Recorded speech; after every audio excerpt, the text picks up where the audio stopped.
Hi, this is Mato. In this video I will show you a game between Alekhine and Apel. This is a game from a simultaneous exhibition that Alekhine played in Lodz, Poland in 1928. He played on 27 boards, white pieces, and he started with d4. Apel played knight to f6, knight to f3, e6, c4, d5, queen's gambit, knight to c3, knight from b to d7, bishop to g5, pinning the knight, c6, queen to c2, and now queen to a5, pinning white knight. White to move. Alekhine played bishop to d2, unpinning. Very interesting. Queen to d8. e4. d takes on e4. Knight takes on e4. Bishop to e7.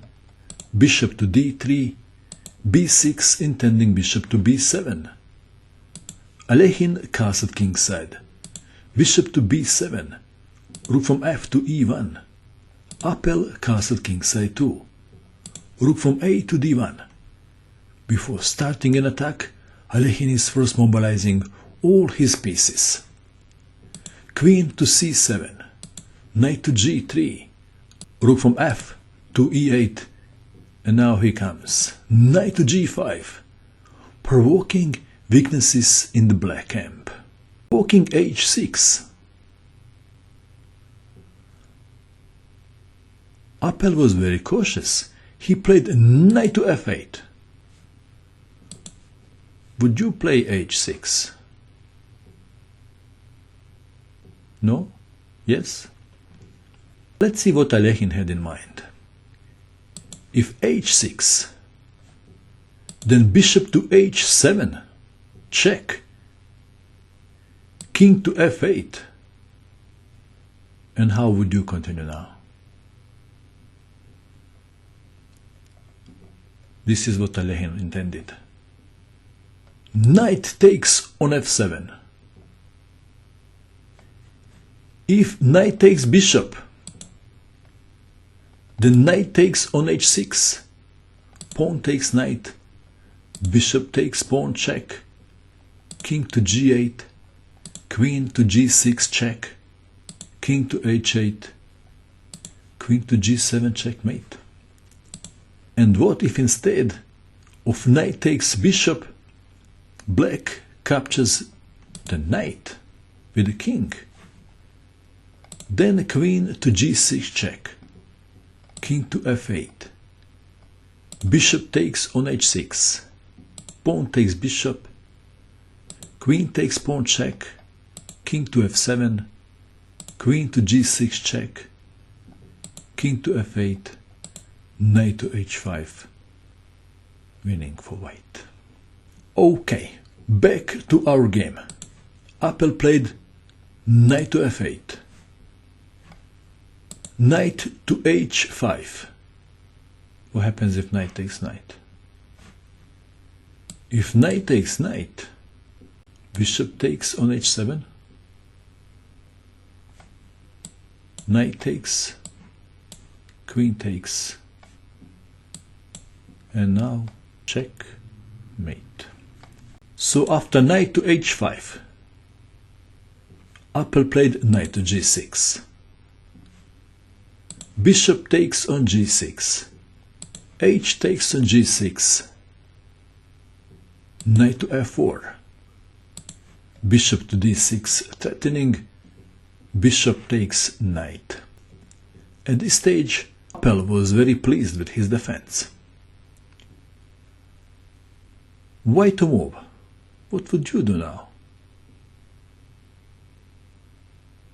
Please pause and find the best move for white. Let's check few lines. If knight goes to d3, then bishop takes on h2, check. And if g3, then c5. And black is doing well. Alekhine surprised his opponent by sacrificing the knight for 2 pawns. plus the attack. Queen, but it is not obvious. How is white going to win, is it? It looks like that black has resources to defend his king. Do you agree? h7 is defended, pawn is defended, and now black even played rook to e7. White move. Alekhine played another surprise move. Rook to e4, allowing knight takes rook. Wow, who could have guessed this move?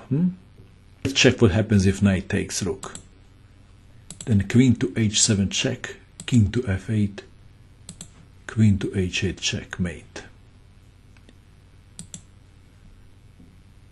So Apel came up with an interesting idea. He wanted to exchange queens.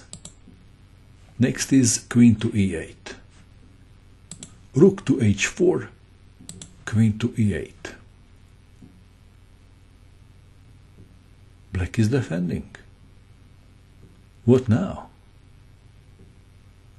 Alekhine played the best move again. I will show you the move, but you try to guess what is the purpose of this move. What is the idea behind the move? Black played rook to f7. White played the move and black resigned.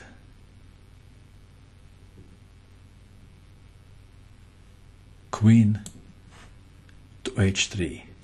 That is why Alekhine brought his queen to d3. He wanted to play queen to h3 and there is no defense. Well, the game could have continued like this. King to f8, rook to h8 check, knight to g8, knight takes on e6 check, king to e7, rook to e1, king to d7, knight takes on g7 check, king to c7, knight takes queen. And what if instead of blocking, black king tries to escape? What will happen then? If king to e7, then the obvious. What is the obvious? Queen takes on e6 check, king to d8, knight takes on f7 check, king to c7, queen takes bishop check, king to c8, rook takes queen check, knight takes rook, and there is checkmate in one. Queen to d8 check mate. What a game. What do you think of this game? And that is all. I hope that you enjoyed watching this video. I wish you good luck with your chess, and bye for now.